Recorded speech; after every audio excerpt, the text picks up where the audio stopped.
Hello friends and welcome to my channel ANATYX, and in this video we will be talking about how to use the index function in Excel.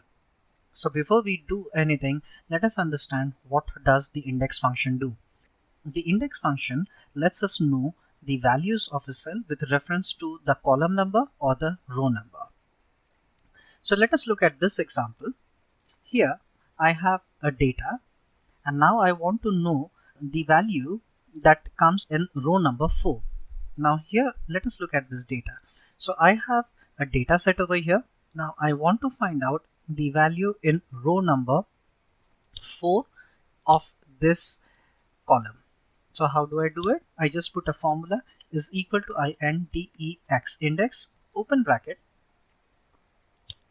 select the row that I want to find out. So I select the entire row, then I put a comma, then 4, enter.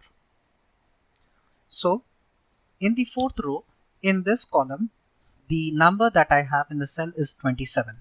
So that is how you use the index function with respect to one dimension. So this is the only dimension we are talking of. We are only talking of the row number.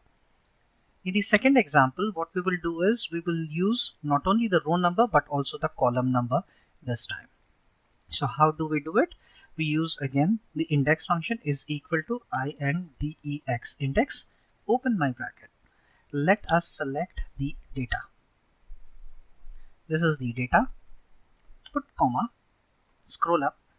This is the row number and then I put the comma and this is the column number and then I close the bracket, hit enter.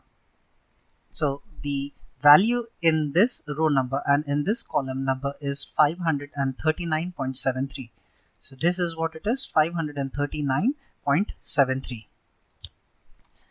So friends, I hope that you liked this video, and if you found this video useful, do not forget to hit the thumbs up icon that you see down there, which is the like button. And also do not forget to subscribe to my channel so that whenever I post new such educational videos, you get early notifications. So that's it for this video. Bye bye for now, and I will speak to you guys later. Thank you.